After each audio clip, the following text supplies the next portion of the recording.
let's start at the beginning. How did you get the idea for this story? When did you start thinking about Arturo?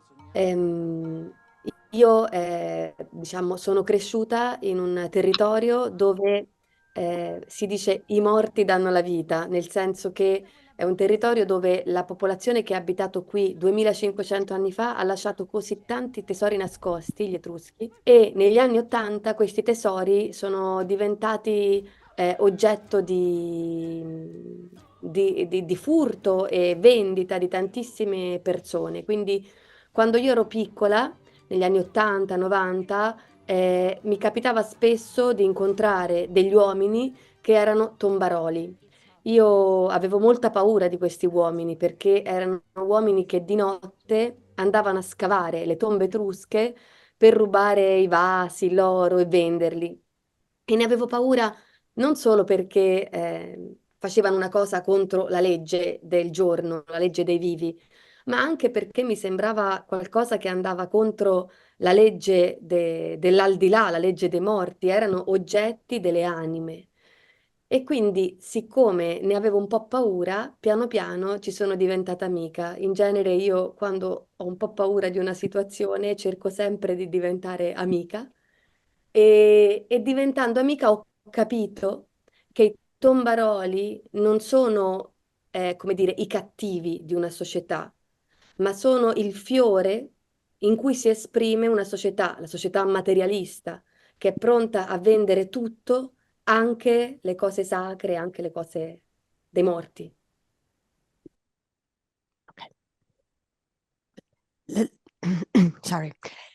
Let's just say that I grew up in a land where we say that the dead give life, meaning that it is a land where the people that lived here 2,500 years ago left so many hidden treasures, and that was the Etruscans, that in the 80s, these treasures became the object of stealing. A lot of people would be stealing and then selling these items. So when I was a little girl in the 80s and 90s, I would often meet men who were grave robbers. And I was very afraid of these men because they were men that during the night would go and dig Etruscan graves to steal the vases and gold and then sell these items.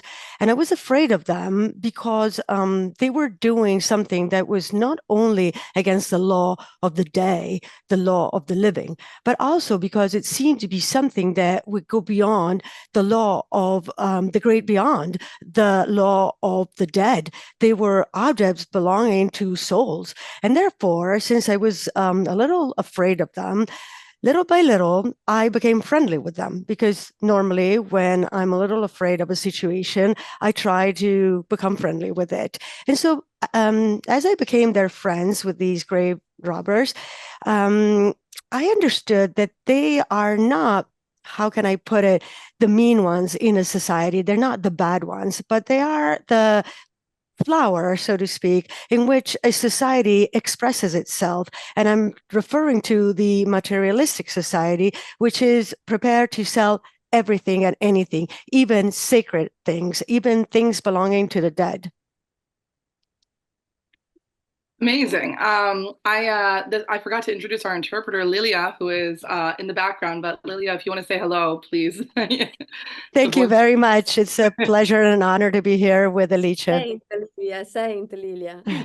Yeah, Saint Lilias, Mhm. completely. Yeah, from the beyond. I love that. Yeah, I don't know if people outside of Italy all know that there is this thing in Italy where there's so many objects underneath the ground that people can find them in their backyard. They're just sort of everywhere. And this might be a good time to mention that I went to college for archaeology. So I love archaeology and was very into this movie, partially because of that.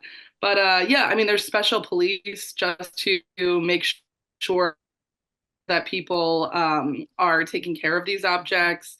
It's all considered state property. It's not personal property, the way that if you find something in your backyard in the United States, you can just keep it basically. But that's not true in Italy. So I love this story just because it's specific, but we all relate to our relationship with our ancestors and with the dead. So I really enjoyed getting this specific Italian look at that. Um, I wonder, in the writing, let's start there. How did you balance the mystery so well? Because the tone of this film is so specific in its, sometimes we're living in this sense of mystery and not knowing kind of where to anchor ourselves. And Arthur seems sometimes even not sure exactly what he's doing. So, how did you manage to keep us hooked and along for the ride while not giving away too much? Naturalmente il film racconta non solo la storia di un gruppo di tombaroli, ma racconta la storia di un uomo, Arthur, che in qualche modo è ispirato proprio a questi giovani stranieri che nel 1800, nel 1700 facevano un viaggio in Italia, si chiamava il Grand Tour, e si innamoravano delle rovine antiche, si innamoravano proprio degli oggetti archeologici, di una statua, di un affresco, di un mosaico. E in qualche modo Arthur è un eroe romantico in un mondo che non ha più niente di romantico, perché come abbiamo detto prima, è un mondo dove l'unica cosa che conta è fare i soldi. E già questo creava un attrito di tono, perché da una parte c'è un eroe che ha grandi valori, ha l'amore come valore, l'amore perduto, e dall'altra parte c'è un gruppo di uomini che vuole solo diventare ricco, fare più soldi possibili, sfruttando i tesori del passato. E quindi già avere un eroe che diventa ridicolo crea un tono strano, un tono che stride, funambolico, potrei dire, perché il film è un film drammatico, ma è anche un film comico, è ironico, è un film d'avventura, è anche un film che è una canzone. Ecco, questi due mondi, l'incontro di questi due mondi, uno molto materialista e uno molto idealizzato, romantico, crea il tono di questo film. Okay, let me get to the beginning. Lilia, scusa. No, no, no problem. I just need to find out where I started my notes. So this movie does not only tell the story of a group of grave robbers, but it also tells the story of a man, Arthur, who, to some extent, is inspired by um, young foreigners that in the 18th and 19th century would travel throughout Italy that was known as the Grand Tour, and they would fall in love with ancient ruins, and they would fall in love with these archaeological objects. They would fall in love with a statue or a fresco or a mosaic. And to some extent, Arthur is a romantic hero in a world that no longer has anything that's romantic. Because as we said earlier, it's a world in which the only thing that matters is making money.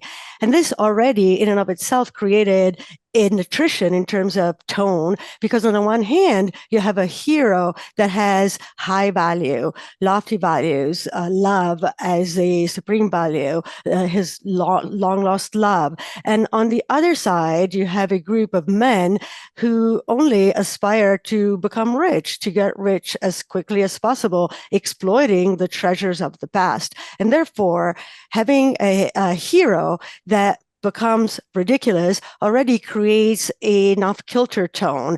It's something of a tightrope walker in a way, because the movie at the same time is a drama, but it's also a comedy, and it's ironic. It's an adventure film, and it's also a film that is a song.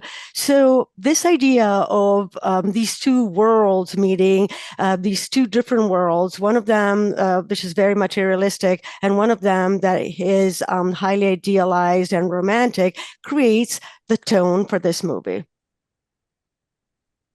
Yeah, yeah, you're right. I mean, there's so many, it is a million movies in one, but I mean, you do such a good job of not making us feel too overwhelmed It's like a beautiful chaos, which is really impressive. How did you develop the chemistry with all the folks in the film, all the actors? Because I mean, the group of tomb robbers, but also the women who live in the house with Isabella Rossellini's character, Flora. Yeah, all the everyone has such a wonderful chemistry, and you really feel like you're just, we're staying in this beautiful place overnight, and everyone's just kind of like swirling around you all the time. So I wonder how you did that.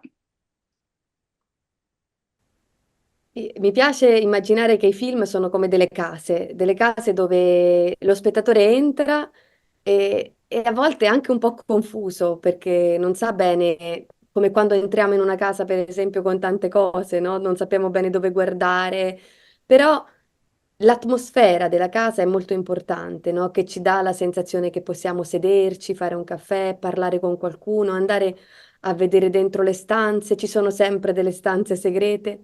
E in qualche modo questo film è una stanza, è una casa, ecco, piena di finestre. Quindi è una casa dove si entra, si può stare, ma dove ci sono anche degli squarci su un altrove, su altri mondi.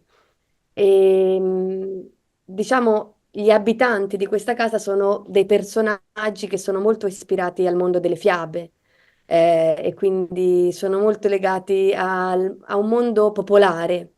Non a caso potrei dire quasi sono dei personaggi che vengono dal mondo dei tarocchi, sono simbolici, sono legati spesso ad un colore, la madre in nero, Arthur in bianco, le sorelle che hanno tutti i vari colori pastello, Beniamina che ha l'arcobaleno e poi naturalmente c'è Italia che è il colore rosso e che è, anche quando non indossa il rosso, lei è il colore rosso, e che in qualche modo racconta un altro modo di essere una donna che non è né schiacciata dal passato né cerca di dimenticare il passato. Ecco, una donna che sa in qualche modo trasformare il passato con gioia e con vitalità.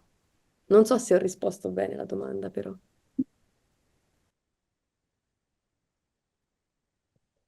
I like to imagine that movies are like homes, homes where a viewer can step in, and sometimes at first they're a little confused because they don't know what they're going to find. Sometimes when you step into a new home with new things all over, at first we don't know where to look. But what truly matters is the mood, the vibe within the house. And here we have the feeling that we can sit down and have a coffee and talk to somebody and go and look at all the different rooms because there's always secret rooms. And then to some extent, this movie is a room and it's a home. So it's full of windows as well. So it's a home where you can walk in and you can just stay there. But there's also ways to look out to little openings that look onto somewhere else, new worlds. And the people that live in this house are characters that are very inspired to the world of fairy tales. So they're very connected to a popular world. So that is no coincidence. And they are connected to the world of tarots. They are symbolic. They are connected to a color. For example, the mother is black, Arthur is white, the sisters have all sorts of different pastel colors. Beniamina is a rainbow. And then, of course, there's also Italia. Italia is the red color. And she is the red color, even when she's not actually wearing red. She is the red color in the way that, to some extent, she tells us about a new way to be a woman that is not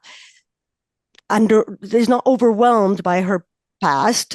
She doesn't try to forget her past. She is a woman that is capable of transforming her past with joy and with vitality. I don't know if I answered your question the right way, though.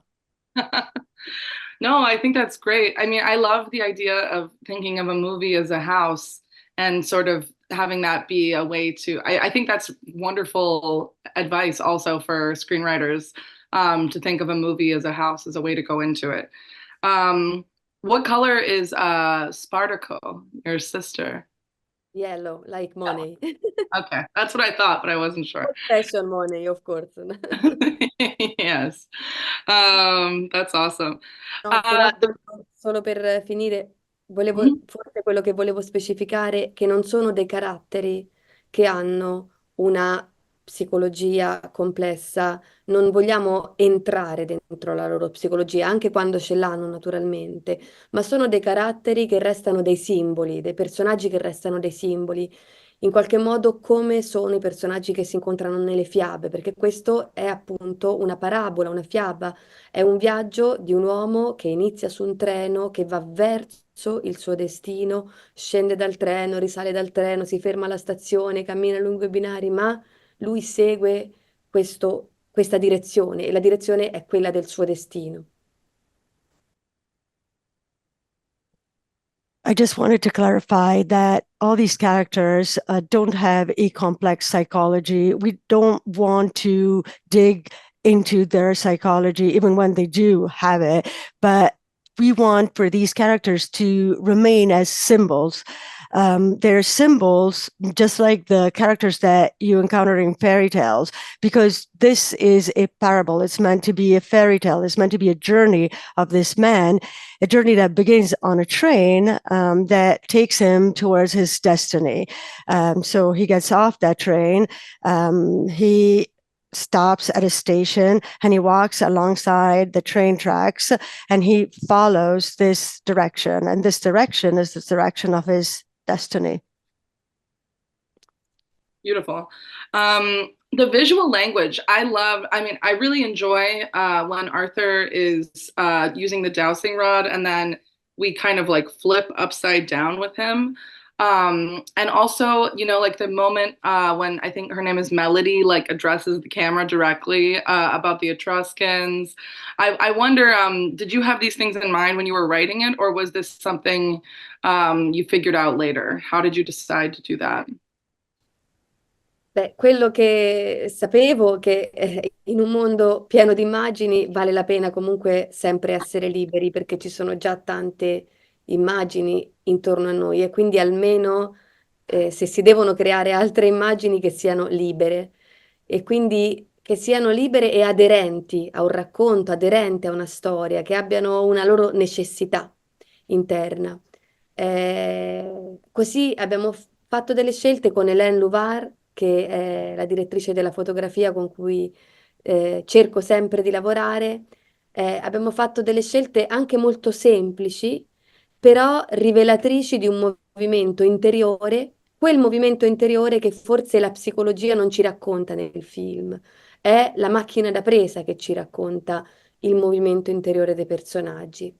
Quando Arthur trova il vuoto, quando lui sente il vuoto, noi volevamo creare la sensazione che lui è con gli altri, ma è anche da solo. Lui è nell'altro mondo. Avevo in mente sempre questa poesia che inizia così di Cristina Campo, due mondi, io vengo dall'altro. Come renderlo? E allora con un movimento in continuità che lo rende sottosopra, ma anche isolato e diverso dagli altri.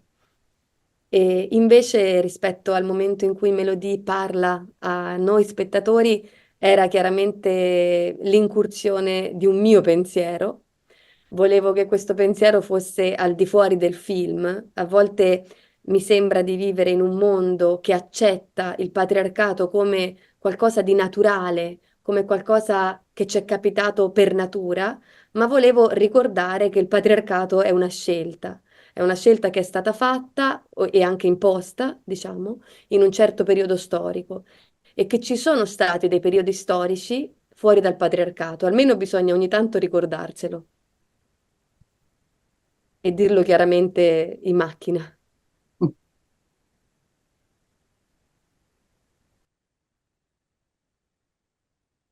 Well, what I did know is that we live in a world that is full of images, and therefore it's worth it to be free, because there are so many images all around us. And so if one has to create new images, they need to be free.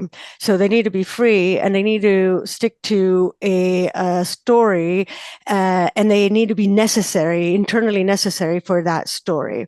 So together with Hélène Lubach, who is my cinematographer, the cinematographer that I always try to work with, Hélène and I made some choices.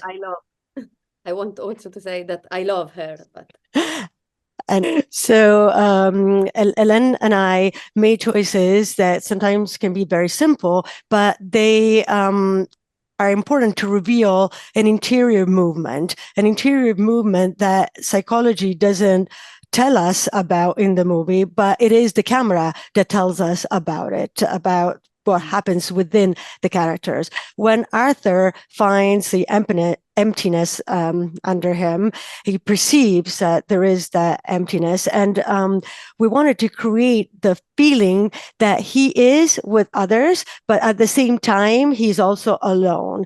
He is in the other world. I always had in mind a particular poem by Cristina Campo that starts as follows: two worlds, and I come from the other one. So I wanted to find a way to convey this. So we chose to opt for this continuity movement that makes it him upside down, but also isolated and different from the others. About the moment in which Melody speaks straight to camera to the viewer, this was clearly my way of expressing my own thought.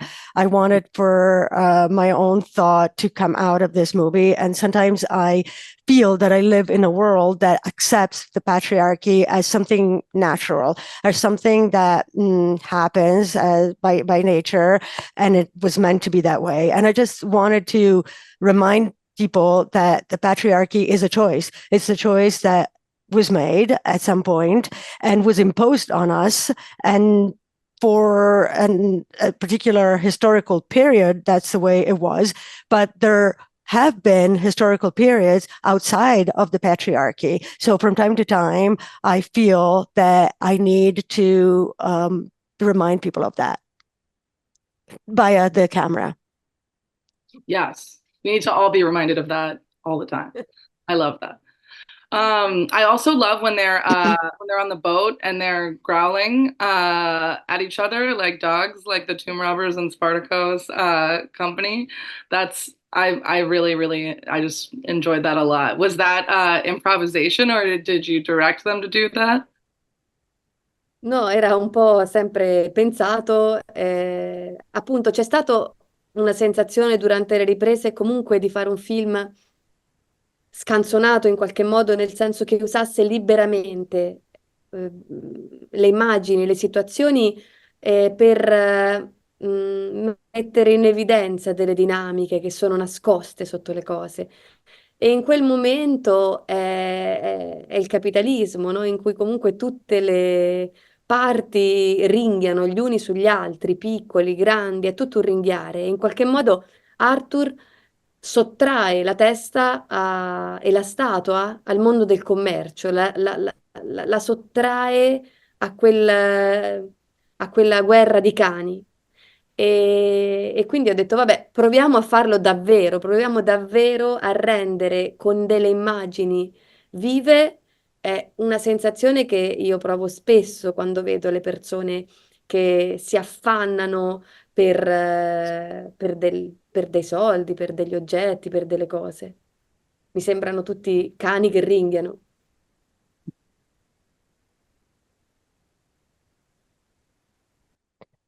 No, it was something that I had scripted in. There was a time while we were shooting where, I really felt that we wanted to make a lighthearted movie to some extent, meaning that we wanted to make a movie that would use images in a free way, that it would take some starting situations to highlight some dynamic that are hidden underneath things. And in that particular moment, it was about capitalism, in which, you have different components where they're all growling at each other. They're all sort of shouting at each other, the small ones and the big ones and the little ones. So it's as if everybody was growling. So to some extent, Arthur frees the head and the statue from the world of trade.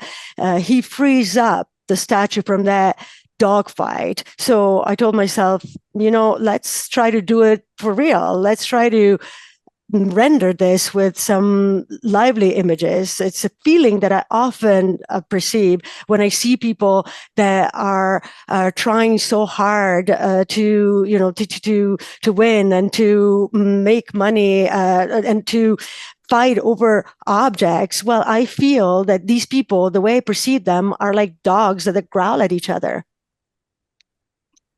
Um, I'm wondering how the film has been received like by different audiences in different places, because as we talked about at the beginning, for Italians, this is a subject matter that comes up a lot, and I think a lot of people in Italy have experience, right, with whether they're finding things in their backyard or they are, very against the tombaroli, or they love archaeology or museums. And then, people in different countries might feel differently about this, or it's new to them. What have surprised you, or what have the different reactions been like? Credo che anche se il tema è molto specifico, sia un film che possa parlare a un pubblico molto lontano, un po' perché i musei sono qualcosa che va molto lontano e tutti sanno che cosa è un museo, o gli è capitato, credo, quasi a tutti di vedere degli oggetti antichi chiusi dentro un museo o comunque dentro delle collezioni. E un po' perché parla proprio di che cosa fare con il nostro passato e in ogni caso di che cosa fare con quello che gli abitanti del passato hanno lasciato dietro di sé, che è anche un modo di pensare in maniera diversa il nostro presente. Il nostro presente e il nostro futuro non sono solo tutte le cose che dobbiamo fare, ma sono anche tutte le cose che noi lasceremo dietro di noi agli archeologi di domani. E quindi quando facciamo le cose dobbiamo anche avere questo sguardo che viene un po' da lontano. Quindi, ecco, mi sembra un film che solleva dei temi che riguardano l'umanità, non soltanto l'Italia. Chiaramente in Italia è stato accolto in una maniera molto bella, molto, come dire, molto partecipata, soprattutto anche da un pubblico giovane che ha desiderio di conoscere questo passato recente, questa trasformazione che c'è stata nel recente passato. E anche all'estero mi sembra che il film in qualche modo faccia il suo viaggio. Poi è un film che io credo che possa essere visto e rivisto e sempre cambia. Quindi spero che abbia un viaggio più lungo nel tempo.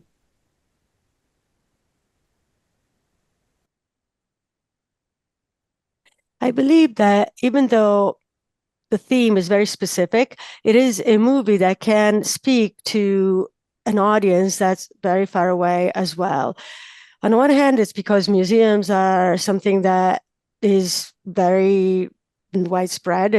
They can be found in very remote places as well, and everybody knows what a museum is. Almost everybody, I think, has had the experience of seeing antique objects in a museum, and mm, they understand what is within a museum collections.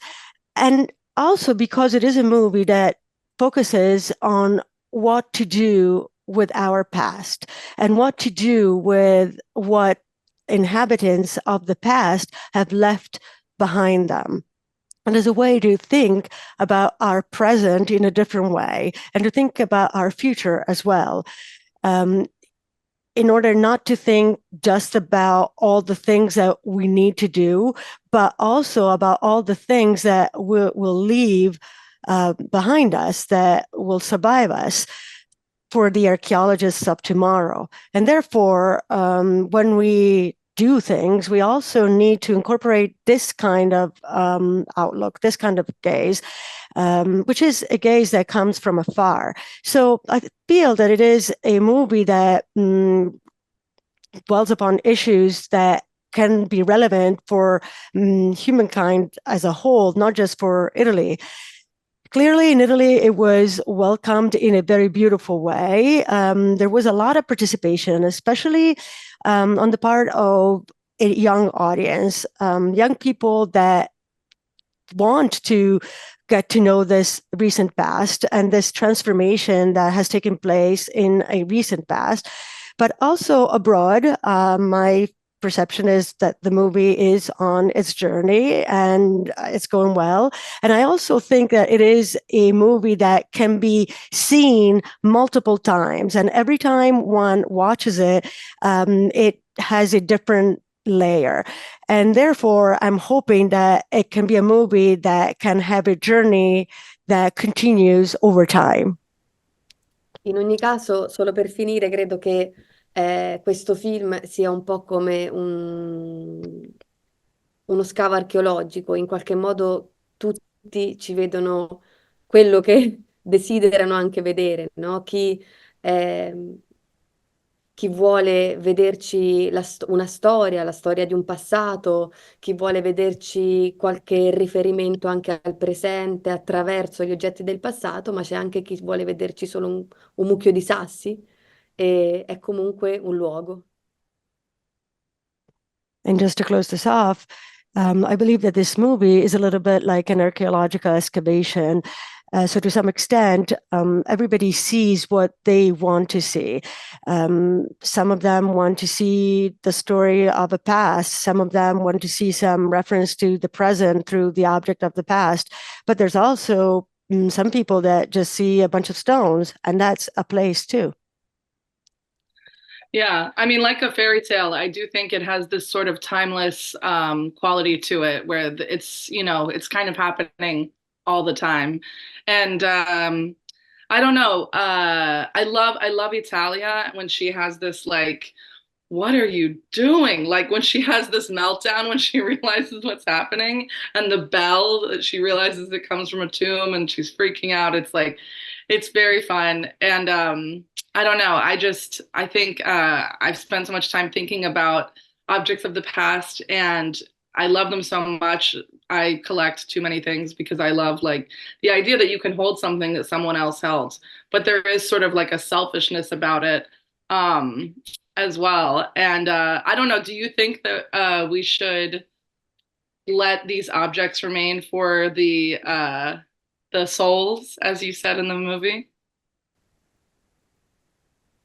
No, non credo. Naturalmente mi è capitato di entrare dentro delle tombe etrusche con degli archeologi e è stato un po' come entrare con un prete. Insomma, mi sono sentita legittimata, c'era qualcuno che mi proteggeva, l'archeologo, e in qualche modo credo che poter vedere nello specchio del passato il nostro presente sia importantissimo. È chiaro che invece lo scavo clandestino che porta a trasformare questi oggetti solo in oggetti che hanno un valore economico, appunto, per delle collezioni private, anche per dei musei, ma comunque sempre al centro di un accordo economico, allora questo secondo me è molto brutto, è molto grave rispetto all'idea che sono oggetti che sono stati costruiti con un pensiero. Ecco, penso solo che sia importante sempre proteggere il pensiero che c'è dietro la costruzione di qualcosa. Ecco, questo oggetto è stato costruito per essere fuori dal commercio, perché è stato dato alle anime e allora non può, non deve entrare nel commercio. Devo dire che ora la situazione è molto cambiata. Prima andava di moda, per esempio, Maria Callas aveva un sarcofago in salotto. Ora ci sono pochissime persone, credo, che vogliano mettersi un sarcofago in salotto, quindi per fortuna il gusto dei tempi rende povero questo mercato di oggetti archeologici.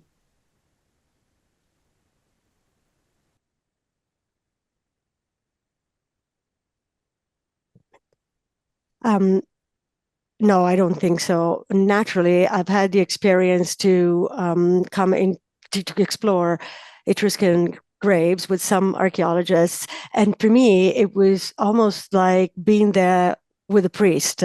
I felt that I was legitimate there because I had somebody that would protect me. It was the archaeologist, and to some extent, I believe that being able to see our present through the mirror of the past is very important. Um, However, it is clearly, on the other hand, an illegal excavation leads to turning these objects also in objects that can be used for economic gain, for private collections or also for museums, but always within the framework of a financial agreement.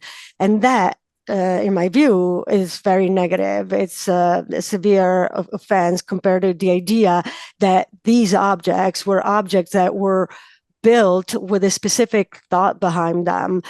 I think it's very important to protect this thinking that was behind the making of this object. This object was made to be outside of commerce. It was made to be given to souls. And so it must not be part of a commerce.